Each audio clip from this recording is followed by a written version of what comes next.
Seja muito bem-vindo ao canal Confessional. Que prazer estar aqui nessa noite. Não sei se você está vendo essa noite, durante o dia, né? Mas assim, o vídeo está sendo lançado à noite, então que prazer estar aqui nessa noite com vocês. A gente poder meditar juntos na Palavra de Deus, aprender um pouco mais do que a Palavra de Deus tem a falar aos nossos corações. E eu faço isso com muita alegria, porque eu tenho certeza que Deus vai falar conosco nessa noite, né? Isso que sempre que nós nos debruçamos sobre a Palavra de Deus, Ele inevitavelmente fala aos nossos corações. Então eu queria te convidar a você aumentar suas expectativas para o que você vai, para que nós vamos conversar aqui, para que nós vamos falar aqui nessa noite, para que seja bênção para a sua vida em nome de Jesus, que seja um tempo de crescimento, um tempo de amadurecimento, de conhecimento, né, de Deus e da sua palavra, e que essa noite possa ser verdadeiramente uma bênção na sua vida, esse tempo aqui que teremos juntos, né, e que se inicia hoje, né? Hoje é o primeiro encontro de outros 4, pelo menos, que virão, essa jornada que nós teremos aí ao longo da carta de Colossenses. E eu quero te convidar a você estar aqui, não somente hoje, mas que nas próximas semanas você também possa estar aqui com a gente, participando junto, interagindo, aprendendo e se maravilhando, acima de tudo, com a palavra de Deus. Então, já prepara aí uma água, prepara aí o seu caderno, uma caneta, o seu computador, enfim, o que você gostar de usar para fazer as suas anotações. E vamos então dedicar esse tempo ao nosso Deus. Vamos começar com oração e em breve a gente já vai dando início aqui aos trabalhos efetivamente. Amém? Vamos orar. Senhor, nós te agradecemos, Pai. Te agradecemos por esse tempo que temos aqui, Pai, a oportunidade, Senhor, de poder juntos, Pai, meditarmos na Tua Palavra, Senhor. Eu quero te pedir que, tanto para a minha vida, Senhor, quanto para a vida de todos aqueles que estarão assistindo, Pai, esse vídeo, que esse tempo aqui possa ser um tempo de crescimento, possa ser um tempo de verdadeiramente, Pai, de aprofundamento no Senhor, Pai, um tempo de realmente exclusivo aqui para que o Senhor possa ministrar os nossos corações. Nós te entregamos, Pai, esse tempo, te entregamos, Pai, essa aula de hoje, que seja uma bênção, Senhor. E acima de tudo eu te peço, Pai, fala aos nossos corações, Senhor. Fala aos nossos corações, ministra as nossas vidas, para que possamos aprender do Senhor, Pai, aprender mais sobre quem Tu és, sobre a Tua bondade, sobre a Tua misericórdia, a Tua supremacia, Senhor, em nome de Jesus, Pai. Nós te louvamos, te exaltamos pelo que vamos viver nessa noite, em nome de Jesus. Amém. Bom, gente, muito feliz mesmo de estar aqui nessa noite. Esse era um sonho antigo meu, de poder ter esse espaço para a gente poder falar da Palavra de Deus e podermos juntos, né, meditar, crescer. Então, motivo de muita alegria para mim estar podendo fazer isso nessa noite, né, efetivamente. E eu quero te convidar realmente a você ter as suas expectativas aí aumentadas para o que Deus vai fazer aqui no nosso meio, tá? Como vocês já sabem, nós vamos estudar o livro de Colossenses, tá? A carta aos Colossenses. Então, hoje nós vamos fazer uma introdução a essa carta. Então, a ideia, hoje nós não vamos entrar no capítulo 1, 2, 3 ou 4. Vamos fazer um overview aqui, fazer um apanhado geral, né, sobre o que essa carta comunica a nós, né, enquanto povo de Deus. Vamos entender ali aspectos importantes da carta, aspectos introdutórios a ela, para que a gente possa, entendendo o todo, nos próximos encontros que tivermos, nas próximas semanas, a gente possa entender como que cada parte se relaciona com essa grande mensagem que a carta de Colossenses nos comunica. Tá? Então hoje é o primeiro encontro, na semana que vem, nesse mesmo horário, às 20 horas, na segunda-feira, teremos a aula sobre o capítulo 1 e na semana seguinte o capítulo 2 e assim por diante. Essa carta tem 4 capítulos, então teremos esse encontro e mais 4. E na sequência, se Deus permitir, assim quiser, faremos também de outros livros da Bíblia, aí, fazendo essa exposição capítulo a capítulo ou pedaços menores também, se for necessário. Tá bom? Então, acho que já deu tempo de você pegar aí uma caneta, um papel, se ligar aqui com a gente. Eu queria pedir para que você possa utilizar aqui o espaço dos comentários, tá? Para que você possa tirar todas as suas dúvidas, deixe aqui nos comentários, fazer questão de responder um por um. E quem sabe até se os comentários forem bem interessantes, as questões, as dúvidas, os pontos que vocês trouxerem, a gente pode até fazer depois alguns vídeos mais específicos sobre esses pontos também, quem sabe, né?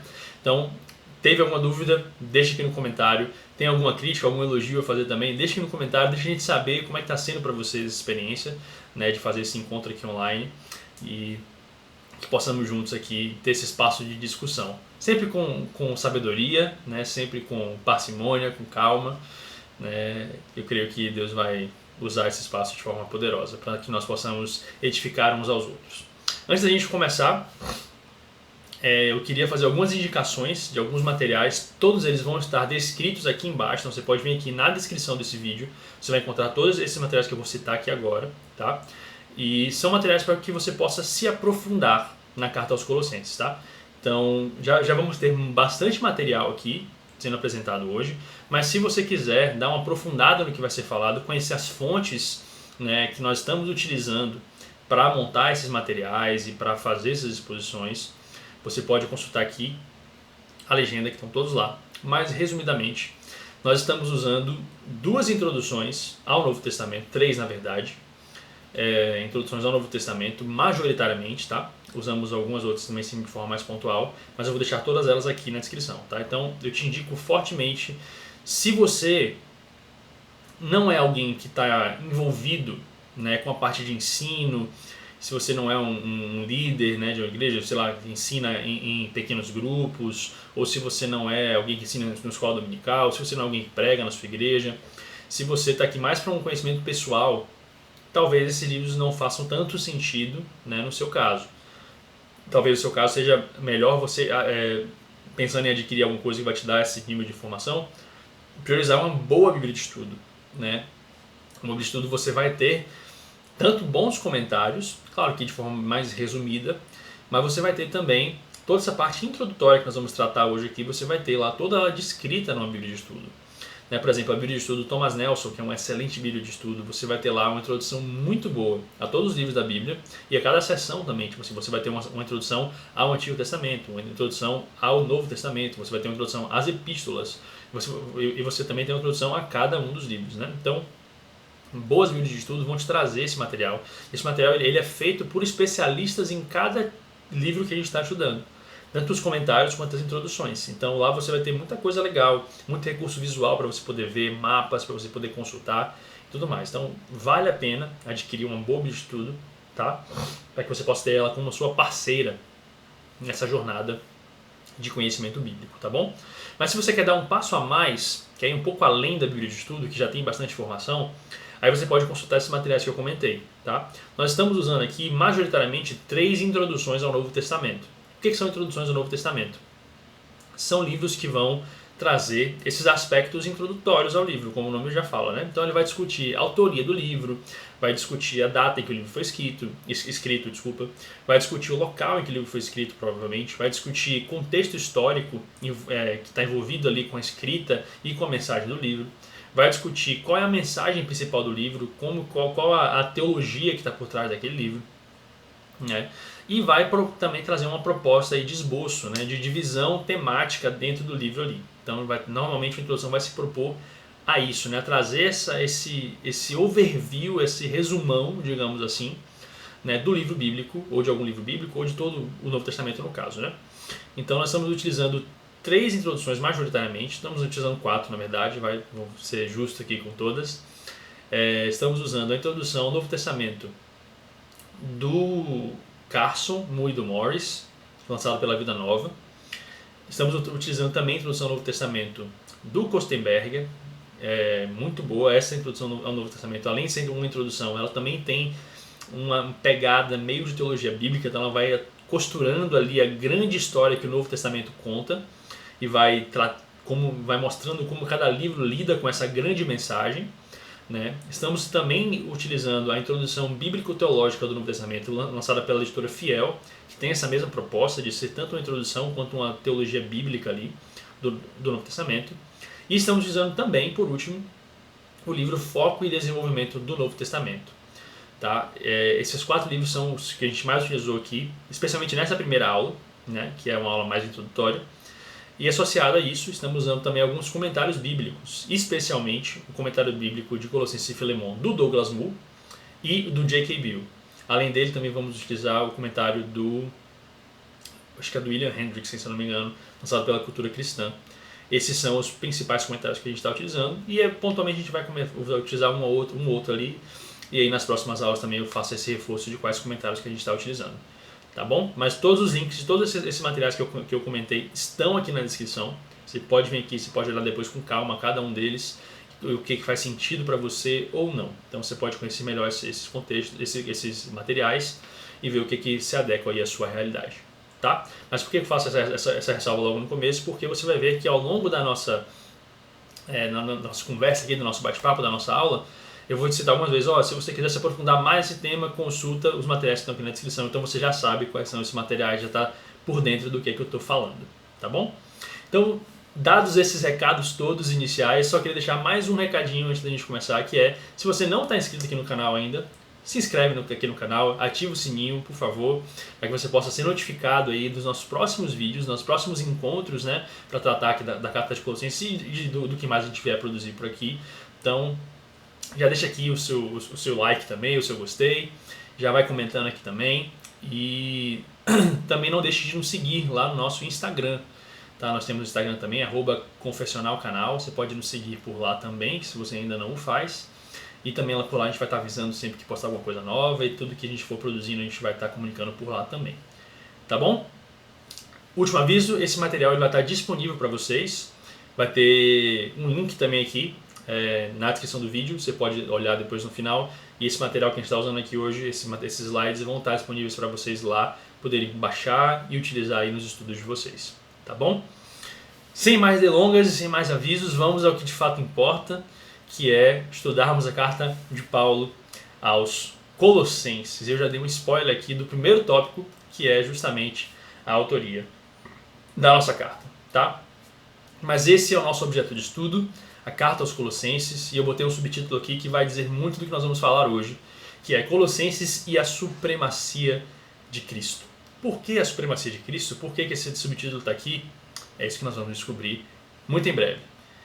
E como é que vai funcionar então aqui a nossa dinâmica, tá? Eu dividi aqui a nossa aula, o nosso encontro, em 5 momentos. Primeiro a gente vai começar discutindo a autoria dessa carta, ou seja, quem foi que escreveu essa carta, quem é o autor da carta aos Colossenses. Esse vai ser o nosso primeiro tópico de estudo aqui. Desculpa, gente. Vou beber uma aguinha aqui rapidinho. A garganta tá um pouco sequinha. Peço desculpas por isso.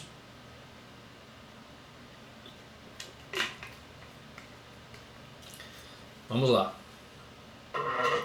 Depois de discutirmos então a autoria, ou seja, quem é o autor da carta, vamos discutir a circunstância em que a carta foi escrita, vamos falar sobre possibilidade de data, de local, que é o nosso terceiro tópico. Então vamos dar uma passada aí por essas questões, né, de autoria, data e local, circunstância, o que estava acontecendo, qual era o contexto que estava envolvido nessa escrita toda, tudo que estava acontecendo ali ao redor da carta. E por último, vamos passar então pela teologia da carta, ou seja, a mensagem da carta, o que a carta está querendo comunicar aos seus leitores, o que o autor quis comunicar aos seus leitores, inspirado pelo Espírito Santo, para que pudéssemos atentar e então, de fato, ter essa mensagem pulsante em nossos corações. Amém? Então vamos lá. Empolgados? Animados? Espero que sim. Já mais uma vez aí, reforço, se você ainda não pegou o seu caderninho, pega o seu caderninho para você poder anotar, rabiscar bastante aí e compreender junto com a gente. Então vamos lá, começando então no nosso primeiro tópico, que é a autoria. E aqui eu já começo deixando muito claro que nós vamos defender aqui o que a ampla tradição cristã e a maioria dos acadêmicos ainda hoje defende de forma clara e contundente. Essa carta é uma carta escrita pelo apóstolo Paulo. Tá? E existem alguns argumentos contrários à autoria paulina. Isso começou ali por volta do século XIX, mas não vou entrar nesse ponto ainda. Eu queria focar agora nesse começo desse tópico, mostrando quais são os motivos principais para a gente poder realmente acreditar o que tem de mais importante para a gente atentar nesse primeiro momento acerca da autoria paulina, do apóstolo Paulo. Tá? E eu queria propor a gente focar em 3 pontos inicialmente. O primeiro desses pontos é que a própria carta diz isso de forma extensiva, de forma enfática. Né? O autor se identifica como o apóstolo Paulo algumas vezes ao longo da carta, não só uma vez, mas algumas vezes ao longo da carta ele se identifica como Paulo. E esse é o primeiro motivo pelo qual nós deveríamos crer que essa carta foi escrita pelo apóstolo Paulo, porque nós cremos na palavra de Deus, cremos que ela é inerrante, cremos que ela é infalível, que ela é inspirada por Deus e cremos que isso ali é verdade. Então esse deveria ser o nosso motivo mais básico e fundamental. se a própria Bíblia está dizendo que essa carta foi escrita pelo apóstolo Paulo, esse já deveria ser a nossa hipótese principal e acabou, né? Mas, para além disso, temos pelo menos mais 2 motivos interessantes para a gente acreditar, hoje aqui, né? 2024, século 21. Que é, primeiro, o fato de que a tradição da igreja como um todo sempre aceitou a autoria paulina. Tá? Esse é o nosso segundo ponto, nós vamos discutir ele um pouco mais à frente. E o terceiro ponto é que existem conexões muito importantes entre a carta de Colossenses e a carta de Filemon. Inclusive, se você lembrar os materiais que eu recomendei há pouco, você vai ver que os comentários bíblicos que eu recomendei são comentários de Colossenses e Filemon, justamente porque são cartas que estão muito ligadas, são cartas que são quase indissociáveis uma da outra, tem muitas coisas em comum, muitas coisas ali que fazem uma carta ser quase que dependente da outra. Então, essa ligação forte, essa conexão estreita entre a carta de Colossenses e a carta de Filemon, abrindo parênteses aqui, a carta de Filemon, ela é incontestavelmente uma carta paulina. Existe pouquíssima divergência quanto a isso, quem discorda é meio... tá perdidão aí na vida, né? A carta de Filemon é uma das assim, a gente tem mais certeza que realmente foi Paulo que escreveu. Então, como a carta de Colossenses tem tanta ligação, tanta conexão com a carta de Filemon, é muito improvável que não tenha sido o próprio Paulo que escreveu essa carta. Não faz sentido, lógico, para a gente acreditar nisso, né? Não temos bons argumentos para isso. Então, esses vão ser os nossos 3 pontos de defesa, que a gente vai começar lidando mais profundamente com cada um deles. Depois nós vamos ver alguns argumentos contrários à autoria paulina e vamos ver como é que a gente pode rebatê-los. Então, começando, primeiro, no fato de que o texto bíblico apresenta o apóstolo Paulo como esse autor, tá? E que a gente pode ver aqui alguns versículos. Primeiro aqui o Colossenses 1, versículos 1 e 2, que fala o seguinte: Paulo, apóstolo de Cristo Jesus, pela vontade de Deus, e o irmão Timóteo, aos santos e fiéis irmãos em Cristo que estão em Colossos. Então, o texto é claro, né? Paulo, apóstolo de Cristo Jesus. Paulo já se identifica aqui no versículo 1, lá, a primeira palavra da carta está ali, Paulo. Se não bastasse isso, temos pelo menos mais 2 versículos. Colossenses 1, 22 e 23. Mais uma vez o apóstolo Paulo se apresenta aqui, pessoalmente, né, como o autor da carta.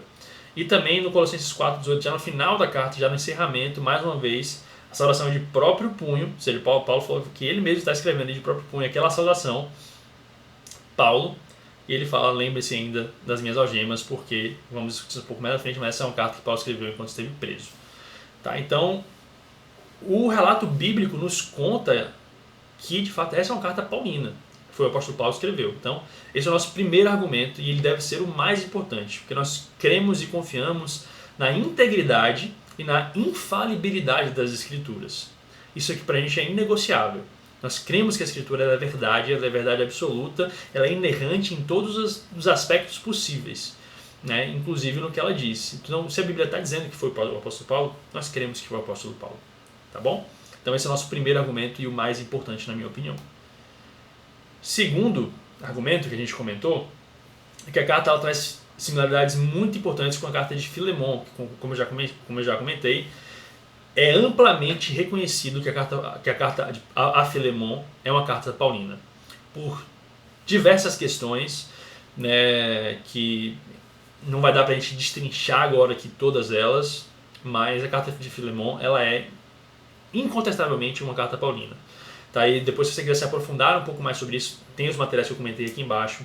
Você vai lá na sua Bíblia de estudo, ou então nenhuma das introduções que eu comentei aqui, você vai entender um pouco melhor na parte de Filemon o porquê que essa carta é incontestavelmente paulina.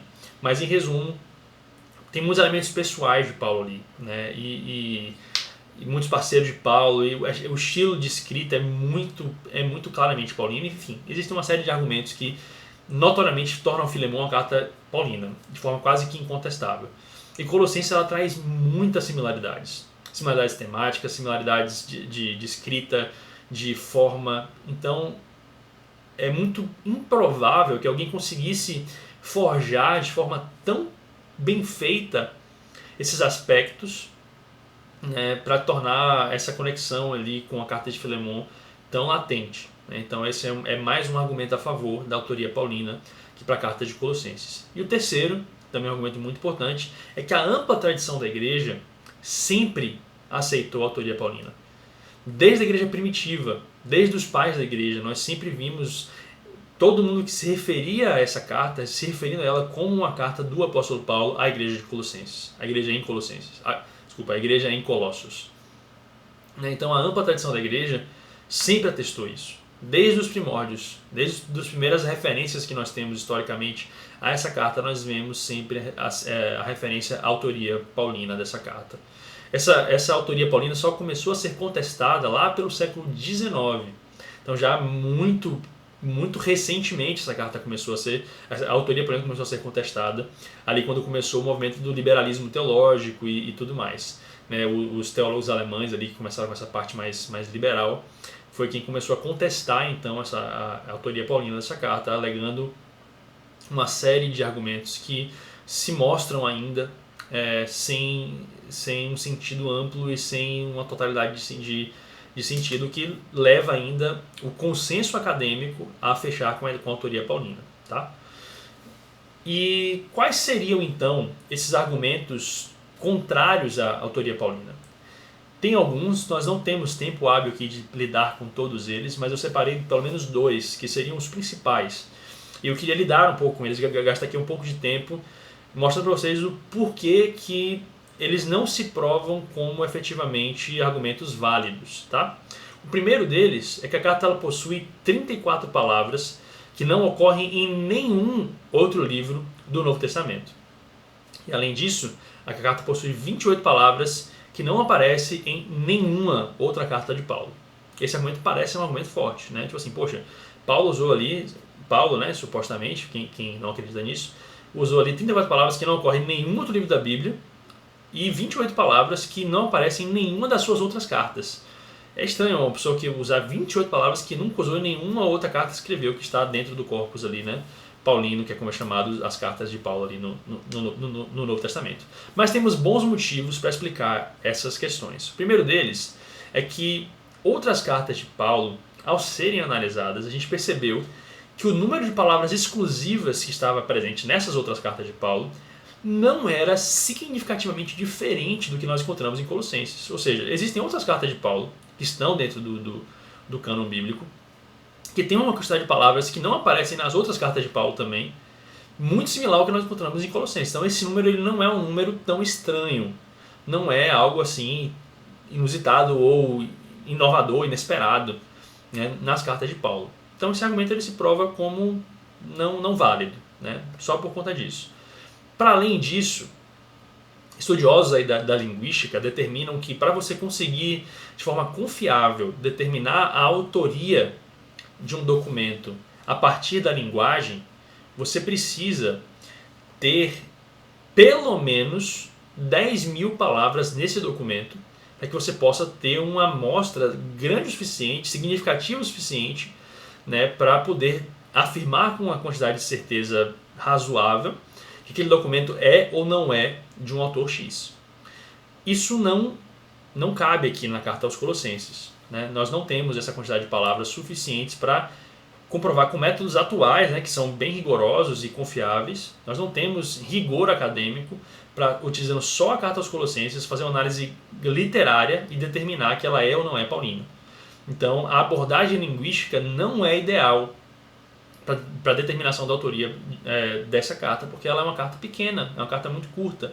Então, nós não temos material suficiente para poder utilizar. Como eu comentei, é recomendado pelo menos 10.000 palavras, segundo o estudioso G.U. Yule. Ele escreveu um artigo sobre isso, tem um material publicado sobre isso. E, enfim, é o segundo ponto aí que vai descredibilizar esse argumento que foi posto contra a autoria paulina. E o terceiro ponto para descredibilizar esse argumento é que a maior parte dessas palavras incomuns que aparecem na carta aos Colossenses, elas aparecem em 2 momentos que são muito peculiares. O primeiro momento é um hino que tem logo no comecinho da carta, logo no primeiro capítulo, é um hino mesmo, uma música, né? Que muito possivelmente é uma citação de Paulo a um hino que a igreja de Colossos cantava. Então faz sentido não ter palavras tão comuns ao vocabulário de Paulo, porque é uma citação, é muito provável que seja uma citação.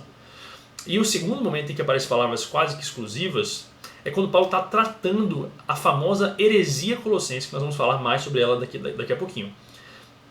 Mas quando Paulo então está lidando... Opa, a câmera ficou indisponível, desculpa gente, voltamos. Então, quando Paulo está lidando com o argumento colossense, quando ele está lidando ali com o que os hereges de Colossos estavam propondo a nível de teologia, Paulo então vai usar palavras que faziam parte do vocabulário desses hereges. Paulo vai lidar com essas questões que eles levantavam, utilizando o vocabulário que era comum a eles. Então é normal que palavras que não são do uso do apóstolo Paulo apareçam ali, né, dentro da fala que ele vai trazer. Tá? Então, por esses motivos, nós entendemos que esse argumento não cabe para descredibilizar a autoria paulina dessa carta. A segunda acusação que se faz à autoria paulina, querendo dizer que esse documento não é uma carta paulina, é a de que a cristologia da carta é muito avançada e não tem tanta ênfase em temas que são majoritários em outras cartas paulinas, ou seja, por exemplo, justificação, salvação e etc. Por que esse não é um argumento válido, como nós cremos? Primeiro ponto é que Paulo ele faz afirmações muito semelhantes às que ele já fez em outros livros aqui na carta dos Colossenses. Se você ler Romanos 10, por exemplo, versículos 6 a 13, ou Filipenses 2, de 6 a 11, ou ainda 1 Coríntios 8, de 4 a 6, você vai ver que a cristologia que está presente nesses versículos, ela é muito boa, ela é muito robusta, né? Apesar de, assim, de fato, o Colossenses ele traz uma cristologia realmente, é o tema da carta, então é normal que essa cristologia seja mais bem desenvolvida, mais elaborada, gaste-se mais tempo aqui, porque Paulo estava lidando com uma heresia que estava afetando diretamente a cristologia. As pessoas estavam diminuindo a pessoa e a obra de Cristo Jesus. Então Paulo precisava dar uma resposta cristológica àquele problema. Nós vamos entender isso melhor um pouco mais pra frente. E para você que não está acostumado com o termo, cristologia é a parte da teologia que isso vai lidar com a pessoa e obra de Jesus Cristo. Tá? Então é natural que Paulo aqui ele precise gastar mais tempo tratando sobre esse tema, porque a heresia colossense, que nós vamos explicar daqui a pouco o que é, ela atacava diretamente a pessoa e a obra de Cristo. Então Paulo precisava construir aqui um argumento para mostrar que Cristo é supremo, e por isso que nosso começo tinha ali Colossenses é a supremacia de Cristo. Então nessa carta vai ser abordado que Cristo é supremo, é suficiente para tudo. Cristo é maior do que todos os seres, todas as coisas que existem no universo, e ele é suficiente para a nossa salvação. Então esse vai ser o que vai ser abordado ali, e por isso que essa cristologia precisa ser um pouco melhor elaborada aqui nessa carta, mas que não foge de outras cartas que Paulo fez. Paulo também escreveu, como eu comentei, a carta de Romanos, a carta aos Filipenses e a carta lá de 1 Coríntios, que Paulo vai lidar, trazendo também uma linguagem muito parecida em termos de cristologia com o que é apresentado aqui na carta aos Colossenses. Esses mesmos textos também tocam nos grandes temas abordados por Paulo, ou seja, salvação, justificação, etc.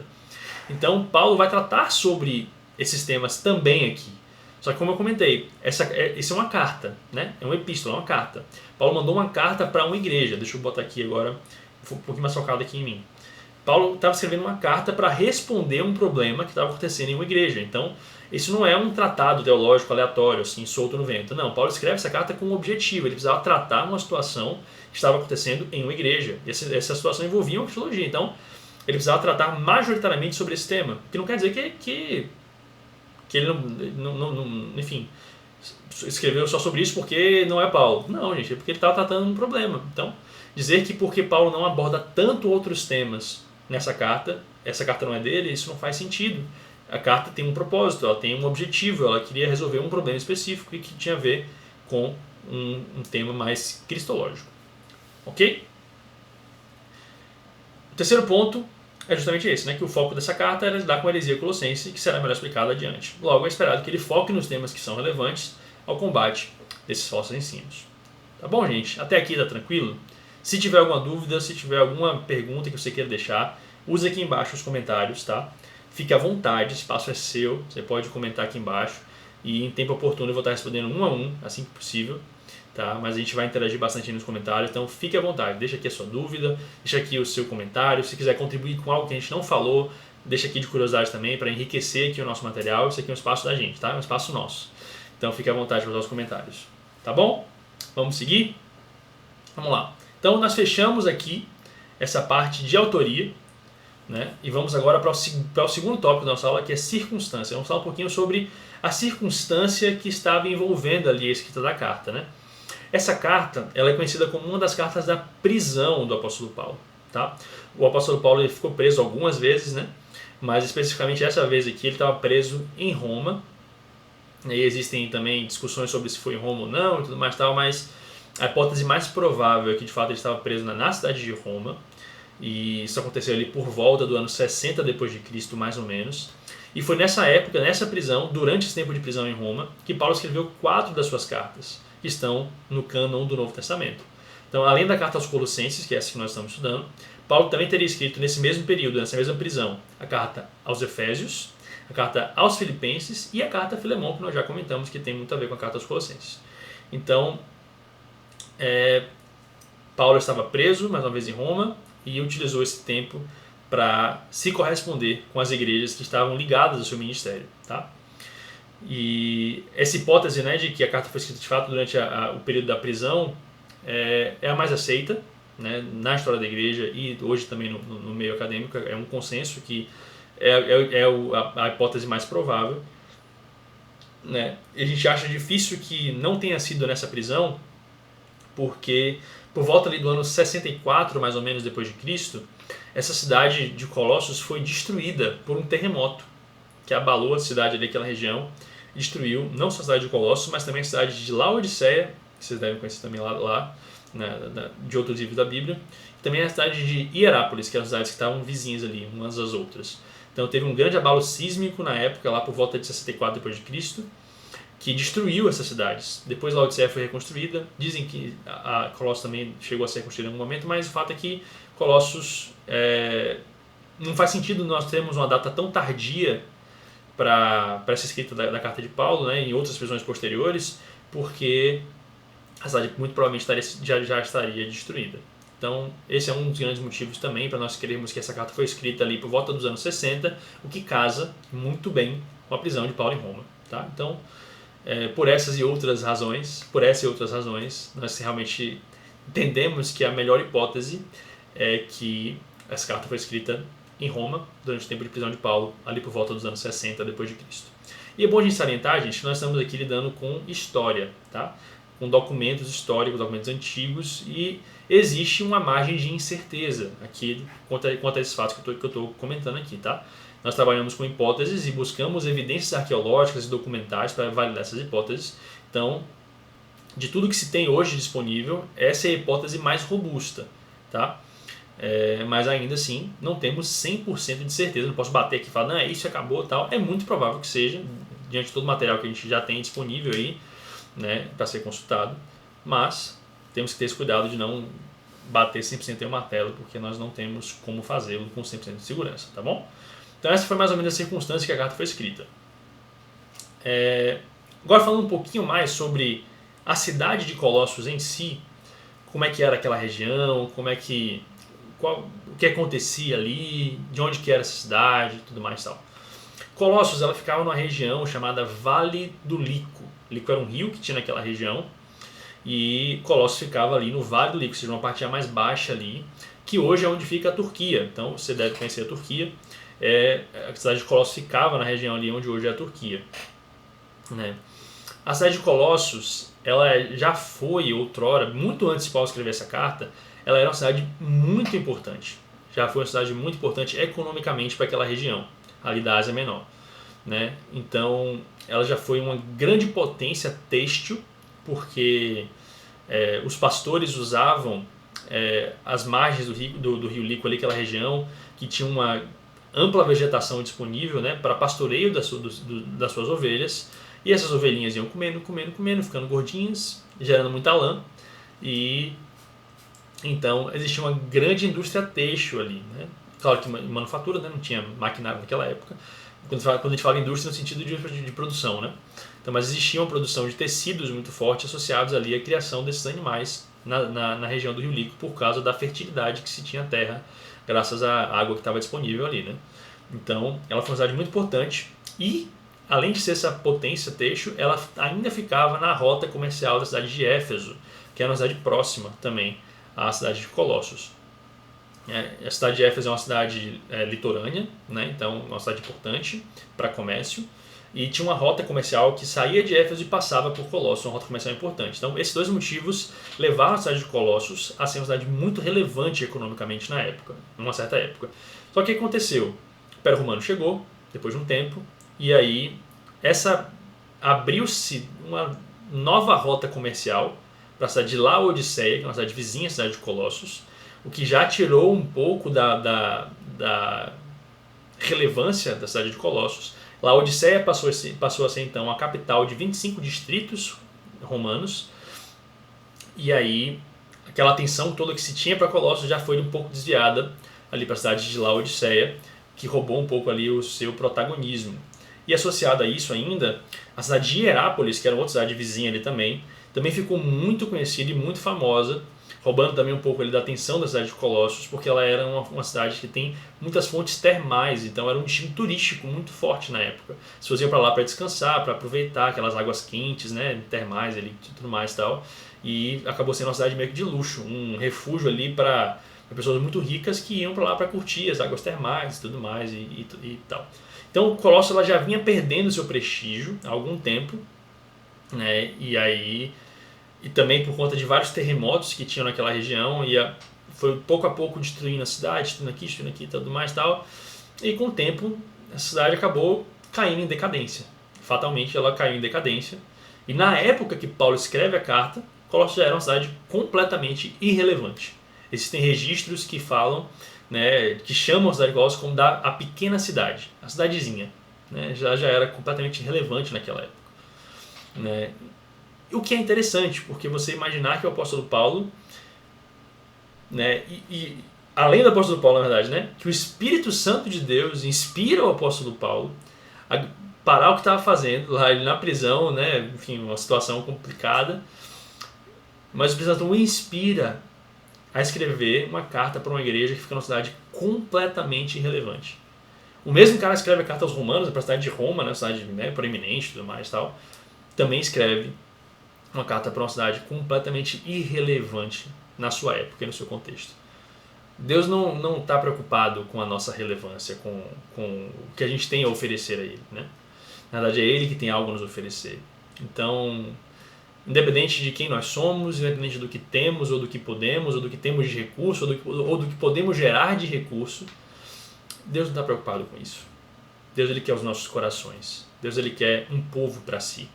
Deus ele não quer a nossa relevância, o nosso poder, as nossas capacidades. Ele usa tudo isso para a sua glória, para a glória dele, que é o único que é digno de toda a honra e toda a glória. Mas tudo que nós podemos oferecer a Deus são os nossos corações, quebrantados e contritos diante dele. Então, eu acho isso muito bonito, porque o Espírito de Deus inspira um homem numa situação complexa e complicada a investir tempo e cuidado e zelo e amor para uma cidade completamente irrelevante, que não tinha nada de bom para oferecer aquele cara, que não tinha nada de bom a trazer de retorno, nenhuma notoriedade, nenhuma recompensa humana, né? Tipo assim, nada de prestígio, nada do tipo. Não, eles não tinham nada disso a oferecer. Mas ainda assim, o Espírito Santo de Deus se importa com aquela igreja. O Espírito Santo de Deus se importa com aquele povo que precisava ser salvo de falsos ensinos que estavam corrompendo a verdade do Evangelho no meio daquela igreja. O Espírito Santo então age, levanta esse homem usado por Deus, que foi o apóstolo Paulo, para lidar com esses problemas e trazer o verdadeiro evangelho para aquele povo. Nunca se esqueça disso.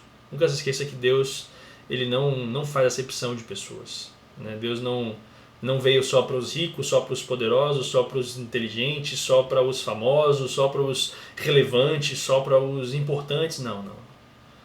Deus não se importa com essas coisas. Porque na verdade, qualquer relevância, qualquer poder que a gente tenha é absolutamente nada quando comparado a quem Ele é. O único relevante de verdade é Ele. O único grande de verdade é Ele. O único poderoso de verdade é Ele. E nós todos somos humilhados em nossa condição diante de Deus. E todos somos carentes. Precisamos, somos realmente necessitados da graça de Deus. Então, quando você estiver se sentindo, sabe, Deus não vai olhar para mim, Deus não vai se importar comigo, quem sou eu na fila do pão para Deus olhar para mim? Saiba que Ele se importa, porque Ele não olha para você pelo que você tem a oferecer. Ele não olha para você pelo que você tem a dar para Ele a nível de benefício. Ele não precisa de nada disso. mas Ele se importa com você porque você foi comprado a preço de sangue. O mérito do olhar de Deus não é nosso, é do próprio Deus. A Bíblia fala que Ele nos amou quando nós ainda éramos pecadores. E isso é maravilhoso, essa é a graça transformadora do Evangelho de Jesus Cristo. Amém? Então é isso. Era uma cidadezinha então já irrelevante na época que Paulo escreveu, né? E era uma cidade que era formada majoritariamente ali por uma população de frígios. Afinal de contas, essa região ali do Vale do Lico ficava na região chamada Frígia, então tinha muitos frígios ali naquela cidade de Colossos, mas também tinha uma população considerável de judeus que tinham sido levados para lá, para essa cidade, na época de Antíoco III, cerca de 190 a.C. ali mais ou menos.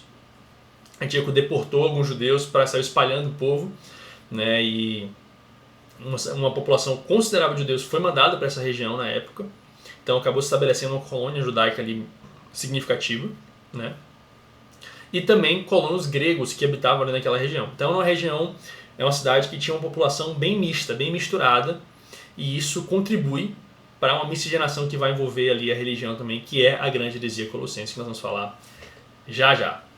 Beleza? Então fechamos aqui mais uma vez o nosso tópico de local. Eu só trouxe aqui um mapinha para mostrar para vocês essa região que eu comentei. Então aqui, tá vendo? Fica a cidade de Éfeso, você tá vendo meu mouse aqui? A cidade de Éfeso está aqui no cantinho esquerdo da tela. Você vê que ela tinha um acesso aqui à água, tá vendo? A parte litorânea aqui. Então a cidade de Éfeso era uma cidade muito importante, muito relevante por conta disso. E ela vinha seguindo essa linhazinha marrom aqui, tá vendo?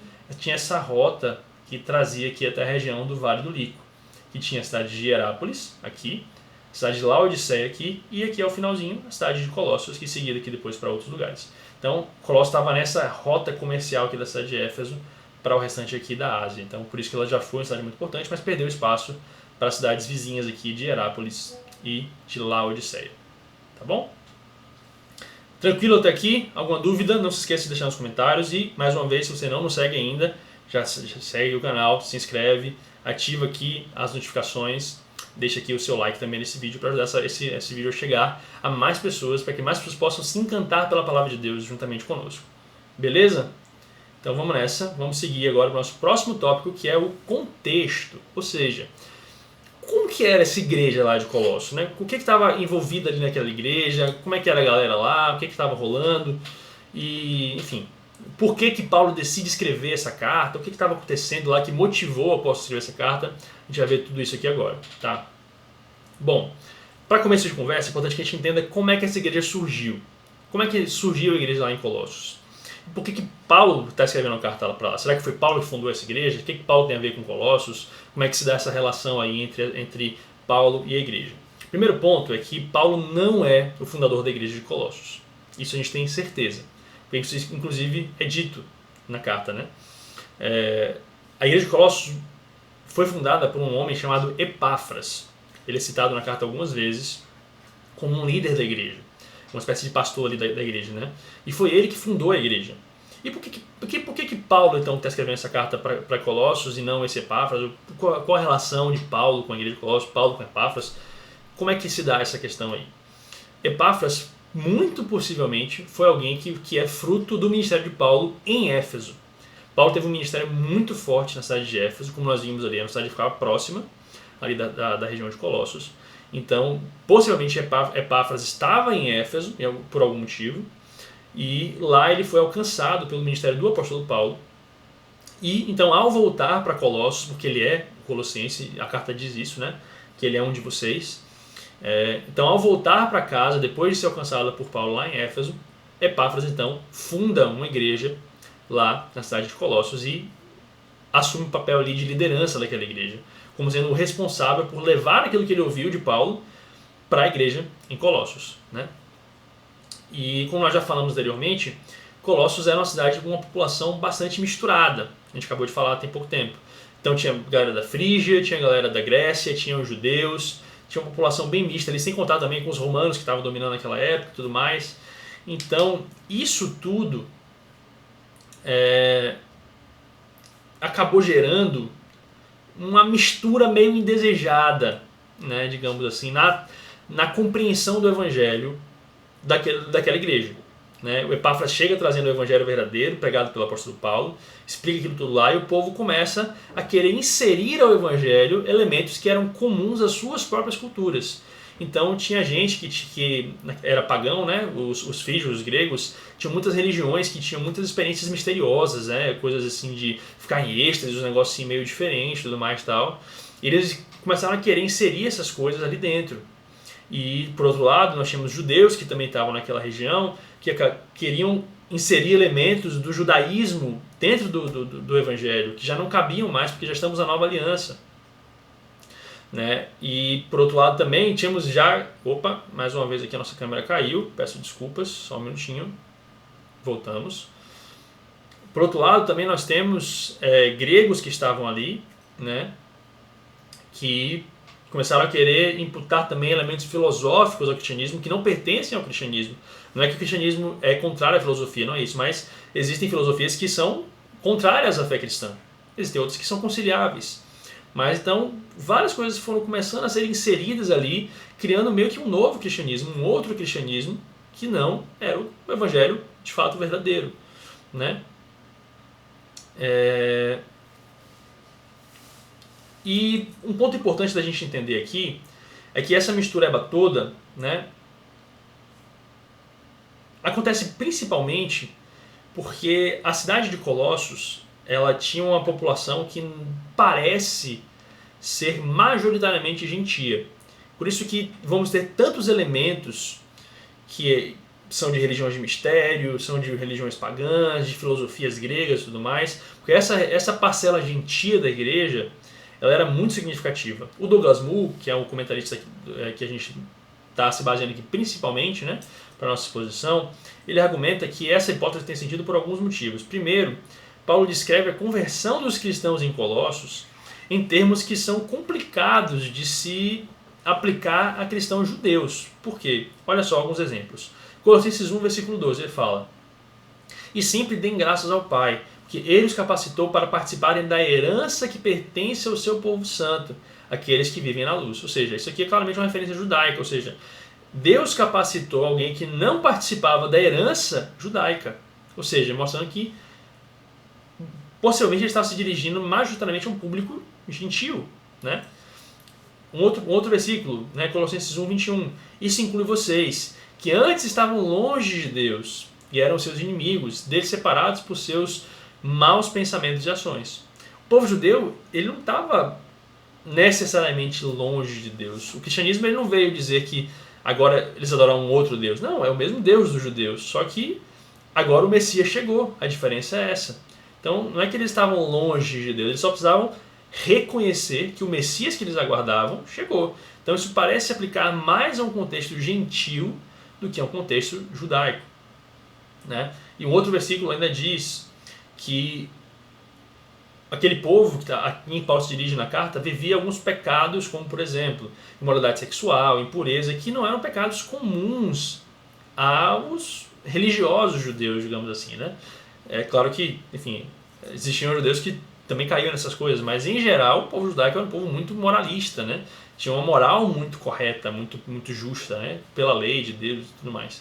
Então, mais uma vez, também faz mais sentido para um público mais gentil. Então, apesar da cidade ter uma parcela judaica grande, parece que o argumento de Paulo é mais direcionado a um público mais gentil do que judeu, o que quer dizer que talvez a igreja em Colossos fosse majoritariamente composta por gentios, mas que também era composta por judeus, porque como nós já falamos, essa heresia colossense tinha elementos do judaísmo que estavam sendo incorporados também ali, e que já não faziam mais sentido. Tá? Então por que a carta foi escrita? Como nós já falamos aqui de formas indiretas bastante, mas agora mais objetivamente, a carta foi escrita para combater um falso ensino que estava adentrando e se infiltrando na igreja de Colossos. A gente não tem uma informação precisa sobre o que era esse ensino, a gente não sabe dizer, não sabe dar um nome, digamos assim, né? Mas a gente consegue extrair vários elementos a partir do que Paulo argumenta na carta aos Colossenses. Tá? Então nós vemos que essa heresia tinha vários elementos de filosofismo, ou seja, ideias de usar alguns argumentos de persuasão, você, sabe, meio que apresentar o evangelho como algo lógico, use os argumentos para você convencer a pessoa não pelo espírito, mas pela sua capacidade cognitiva. Nós vimos fortemente uma questão que era muito forte na Grécia, que era um dualismo entre matéria e espírito, ou seja, tudo que é material é necessariamente ruim, tudo que não é material é bom, e isso é um problema. Isso é um problema porque, por exemplo, Cristo encarnou. Se Cristo encarnou, ele se fez matéria. Então isso quer dizer que Cristo virou algo ruim? Para os gregos isso era algo inconcebível. A ideia de que Deus se fez matéria, o imaterial se fez material, ele saiu de um estado bom para um estado ruim. Isso para eles era um problema. E essa dualidade de pensamento estava começando a adentrar na igreja em Colossos, gerando uma série de problemas. E ainda por cima, existia uma ênfase em sentidos elementares, ou seja, eles davam muita ênfase às questões dos elementos e tudo mais, aquelas filosofias gregas, que a gente conhece um pouquinho aí e tudo mais. Então existiam esses filosofismos que estavam se adentrando ao Evangelho, estavam sendo adicionados ao pacote do Evangelho, que não comporta essas coisas. Além disso, o legalismo judaico, o povo estava querendo forçar para a igreja em Colossos circuncisão, leis alimentares, observância de dias, ou seja, do sábado, e coisas como essas, que já não cabem mais para a nova aliança. Isso faz sentido para a antiga aliança, para os judeus. Para os judeus isso tudo faz sentido. Mas para os gentios, isso não cabe. Não faz parte. A nova aliança em Cristo Jesus não contempla essas coisas. Não exige mais do seu signatário essas coisas. É como se fosse a Constituição. Quando uma nova Constituição chega, a antiga Constituição já não tem mais aplicabilidade. A gente pode aprender a partir dela, a gente pode tirar dela princípios e valores e tudo mais, mas nós somos regidos por uma nova aliança em Cristo Jesus. E esses elementos já não fazem parte da aliança da qual nós, gentios, cristãos, hoje em dia, e naquela época já também, após Cristo Jesus, são signatários. Mas essas coisas estavam começando a entrar na igreja de forma meio que compulsória ali. Outra coisa eram misticismos, ritos de autodegradação, autoflagelamento, como uma forma de purificação, algo do tipo. Mortificação, o nome é bem claro. Adoração de anjos, ou seja, adoração de seres espirituais no lugar de Deus. Você começa a supervalorizar seres espirituais e a render a eles adoração e honra que não são devidos a eles, somente a Deus. E além disso, visões estáticas. Eles tinham muitas visões, diziam que as visões das coisas sobrenaturais, das coisas excelentes, das coisas de cima e tudo mais, eles ficavam fazendo esse tipo de argumentos, que eles tinham essas visões, que essas visões passavam a regir o padrão de comportamento e as ações deles e tudo mais. Então, várias coisas bastante problemáticas. E por último, o ascetismo, que apesar de ser um nome complicado, é uma ideia bem simples, que é você precisa se privar de prazer. Isso também era algo muito comum em várias linhas da filosofia grega. Você precisa se livrar dos prazeres que o seu corpo sente. Então as pessoas viviam de forma abstinente com relação à sexualidade. Inclusive pessoas casadas deixavam de fazer sexo com seus maridos, com suas esposas, dizendo que isso ia trazer problemas para eles.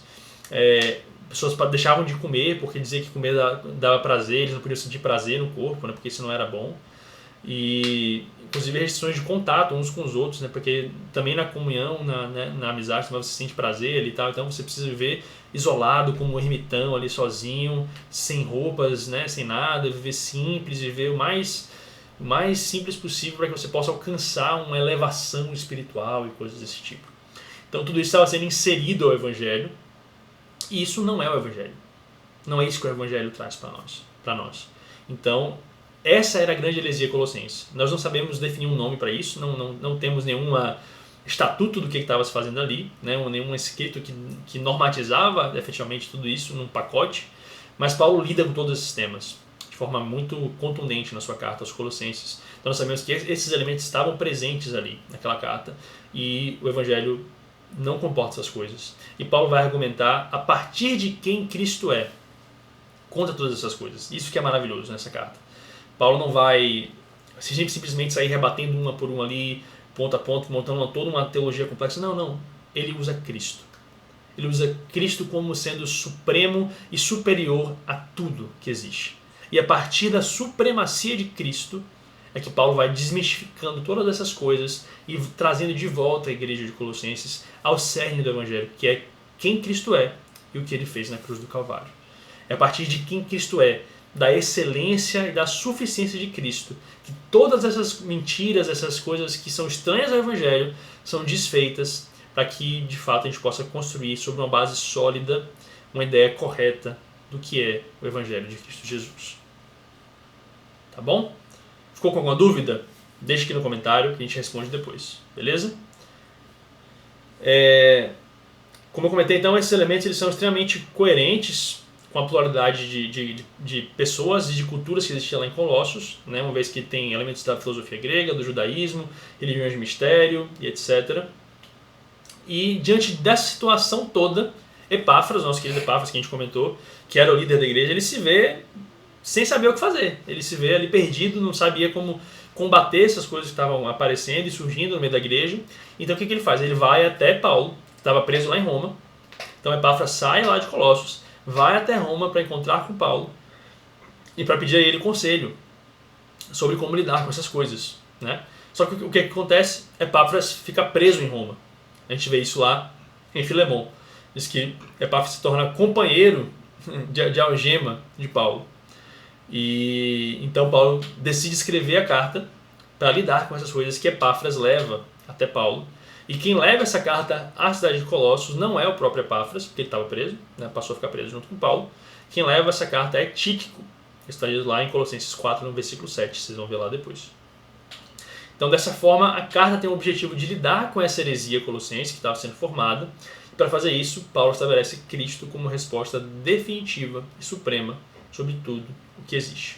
E isso é o mais importante, gente. Lembrem disso. Cristo é apontado como maior do que a lei, maior do que os anjos, maior do que filosofias, maior do que qualquer outra coisa que possa existir. Ele é suficiente para a nossa salvação. Cada necessidade que nós temos, seja ela de qualquer ordem, especialmente espiritual, Cristo é capaz de suprir. Ele é suficiente. Guardem isso no coração de vocês. Cristo é suficiente. Nós não precisamos de mais nada. Nós não precisamos inventar uma nova moda, redescobrir a roda, inventar uma nova...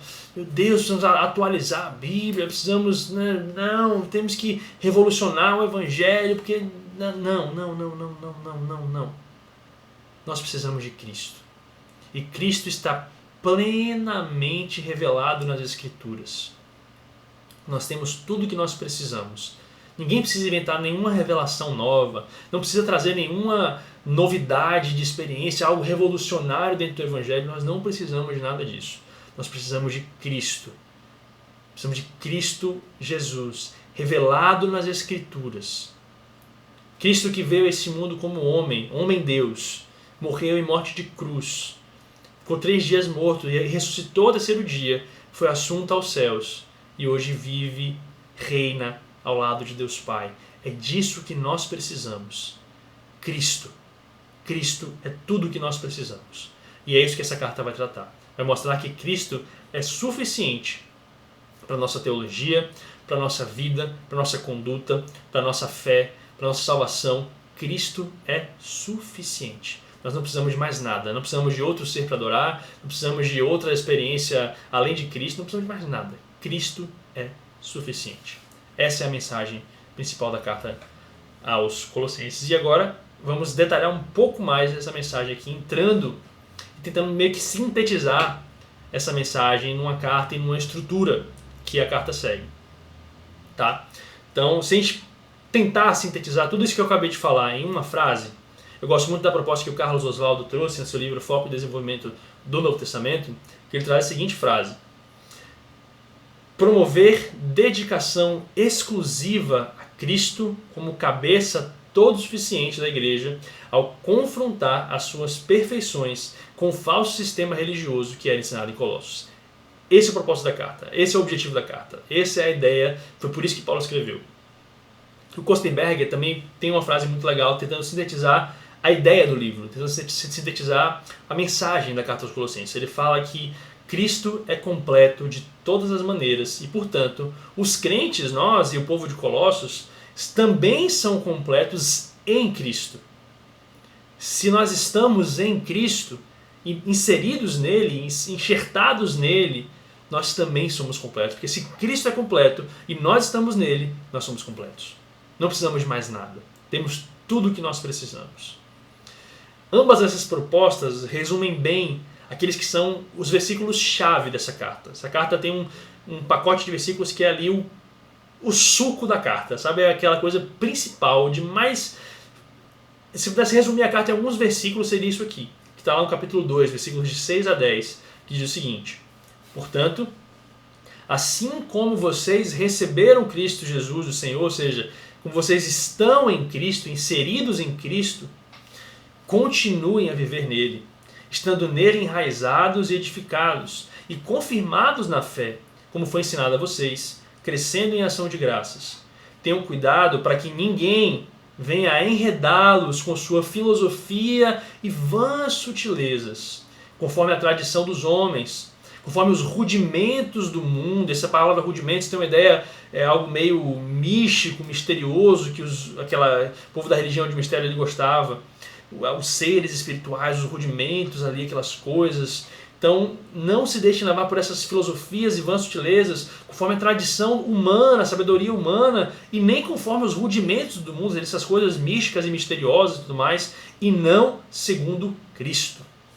Porque nele, em Cristo Jesus, habita corporalmente. Isso é muito importante. Como lembra que eu comentei, que um dos aspectos daquela questão de diferenciação entre material e imaterial, muito certamente esse povo estava negando que Cristo era de fato alguém humano, era alguém que de fato virou homem. Não pode. Como é que Deus, que é imaterial, né, que é espiritual, elevado, vai virar matéria, vai virar gente físico? Não pode.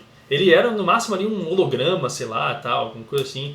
Não, e Paulo deixa claro, porque nele habita corporalmente. Cristo foi homem de verdade. Cristo era 100% homem e 100% Deus. Então nele habita corporalmente toda a plenitude da divindade. Que frase linda! Cristo é corpo, mas também é divino. Cristo é 100% homem, mas também é 100% Deus. Ele desfaz toda a lógica, toda a filosofia, toda a expectativa que a filosofia grega daquela época tinha. Cristo quebra com tudo isso. Ele é superior a tudo que nós podemos imaginar. Ele é 100% homem, e nele habita corporalmente toda a divindade, porque ele é 100% Deus. Também nele vocês receberam a plenitude. Ele é o cabeça de todo principado e potestade. Não tem nada nesse mundo que esteja acima de Cristo. Ele é o cabeça de tudo. Seja os anjos que estavam sendo adorados, qualquer pessoa, qualquer posição, Cristo é superior a tudo que existe.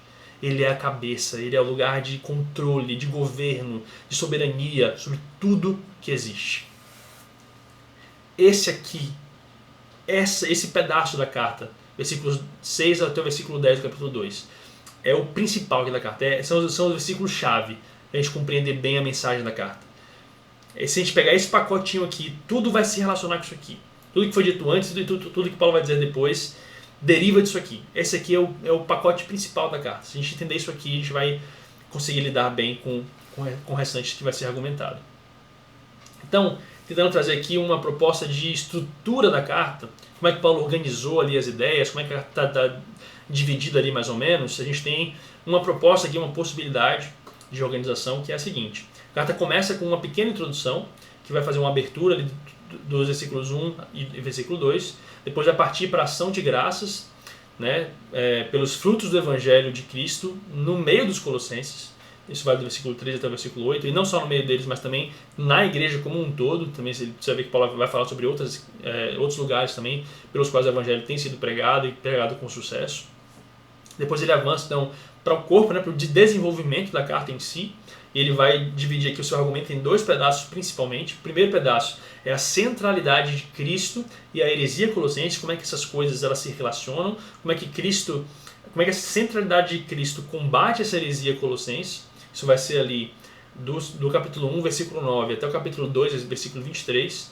E depois ele vai mostrar como é que a centralidade de Cristo lida com a vida prática da igreja, com o dia a dia, com a realidade do chão da vida. Então, a gente chamou aqui de a vida nova daqueles que estão em Cristo. Ou seja, se eu estou em Cristo, se eu entendi que Cristo é central e supremo e soberano sobre tudo, como que isso afeta a minha vida? Como é que isso afeta a minha realidade? Eu preciso viver uma nova vida, preciso viver uma nova conduta, novos conceitos, uma nova mentalidade, uma nova forma de enxergar a vida, uma nova forma de viver, de me importar, de conduzir a minha vida. Então Paulo vai lidar com isso aqui, do capítulo 3, versículo 1 até o capítulo 4, versículo 6.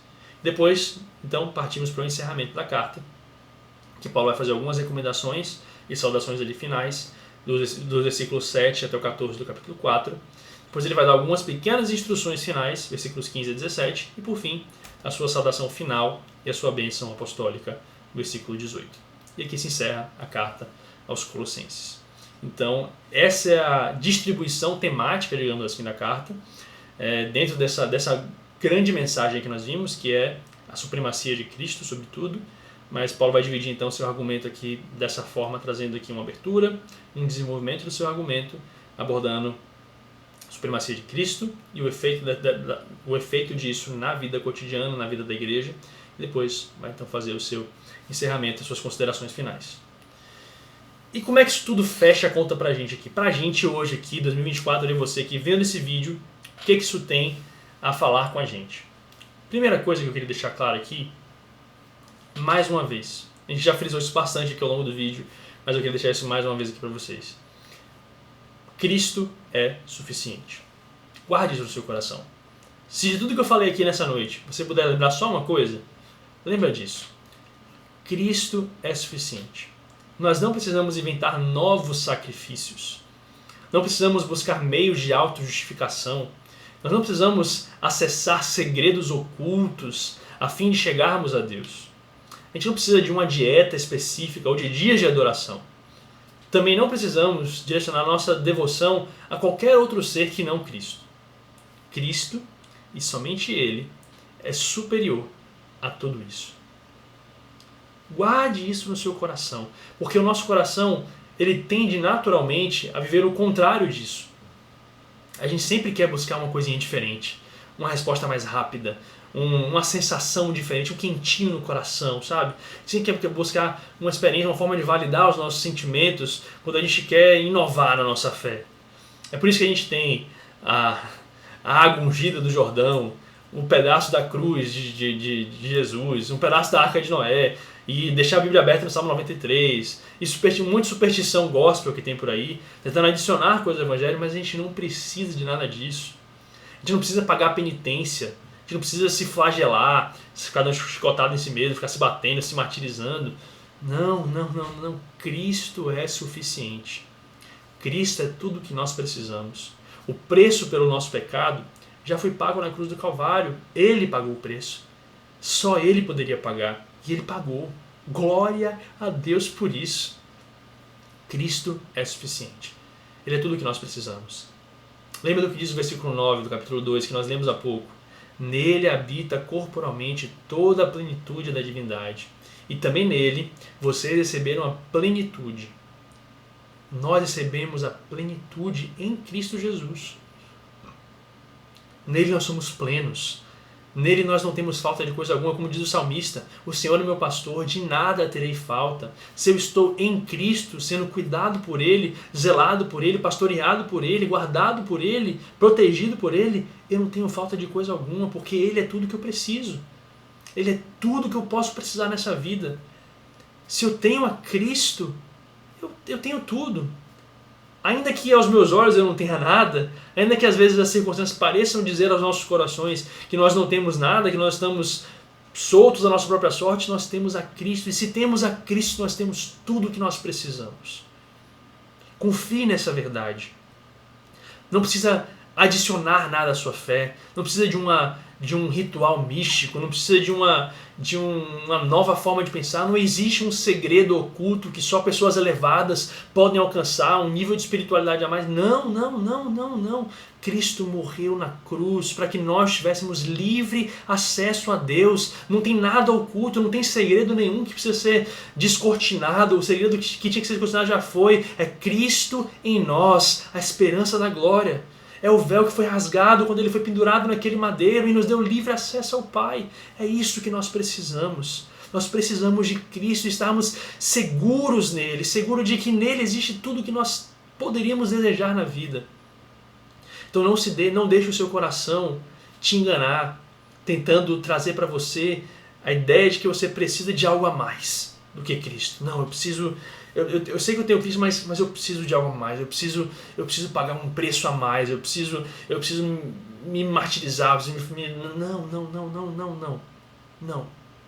É isso que o texto bíblico vai combater aqui. Cristo é suficiente. Cristo é suficiente. Tudo o que nós precisamos é Cristo.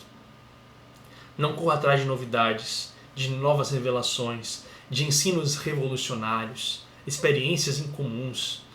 Se encontre em Cristo e seja completo por Ele.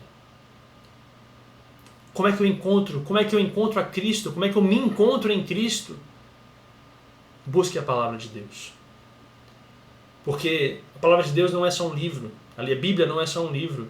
Ela é a revelação de Deus para nós. A Bíblia é Deus revelado. Deus escolheu se revelar a nós. Deus escolheu falar conosco através da sua palavra. Poderosa, santa e justa palavra. E é nela que nós encontramos quem Cristo é, de fato. E se nós queremos nos relacionar com Cristo, estarmos inseridos em Cristo, nós precisamos conhecê-lo através da sua palavra. Porque a palavra de Deus é o único lugar, a única fonte verdadeira de conhecimento a respeito de Deus. É somente nela que nós podemos encontrar quem Cristo de fato é e o que Ele pode fazer por cada um de nós. Então, com isso nós encerramos aqui esse nosso primeiro encontro e eu espero muito que você possa sair daqui nessa noite, ou nesse dia, nessa tarde, não sei quando é que você está vendo isso, mas que você possa sair daqui ao final desse vídeo, que ainda falta um pouquinho, sabendo isso. Encontre a Cristo na sua palavra. Não deixe que filosofias e coisas misteriosas e conhecimentos ocultos só para pessoas especiais, com níveis especiais, não deixe que essas coisas ganhem o seu coração. Não deixe que elementos estranhos sejam adicionados ao Cristo revelado nas Escrituras. Corra para Ele, se aproxime dEle, e se aproximar dEle é se aproximar da sua palavra. Invista tempo em conhecer o Senhor Jesus Cristo de perto, de verdade. Invista tempo em oração, com base no que você aprende a respeito dEle na palavra de Deus. Busque conhecer a Deus na sua palavra, que foi por onde Ele escolheu se revelar a nós. Tem pessoas que falam, mas eu nunca ouvi a voz de Deus. Cara, se você abrir a sua Bíblia, você vai estar ouvindo a voz de Deus. Se você sabe ler e você abrir a palavra de Deus e ler, você vai estar ouvindo a voz de Deus. Porque a palavra de Deus, a Bíblia, é a voz de Deus gritando aos nossos corações. A Bíblia é o megafone de Deus falando conosco. Ali, filho, eu estou aqui, eu sou esse Deus revelado nessas páginas aqui. Então, não se deixe enganar pelo seu coração. Invista tempo de meditação e conhecimento da palavra de Deus. Invista tempo em oração, em devoção, em jejum, em busca a Deus. Clame a Ele para que o Espírito Santo dele ilumine a sua mente, porque nós não podemos compreender a palavra de Deus se nós não tivermos a iluminação do Espírito Santo sobre os nossos olhos, para que nós possamos compreender quem Ele é. Porque a palavra de Deus fala que é o Espírito Santo de Deus quem nos convence do pecado, da justiça e do juízo, e quem nos auxilia nesse processo de conhecimento de Deus.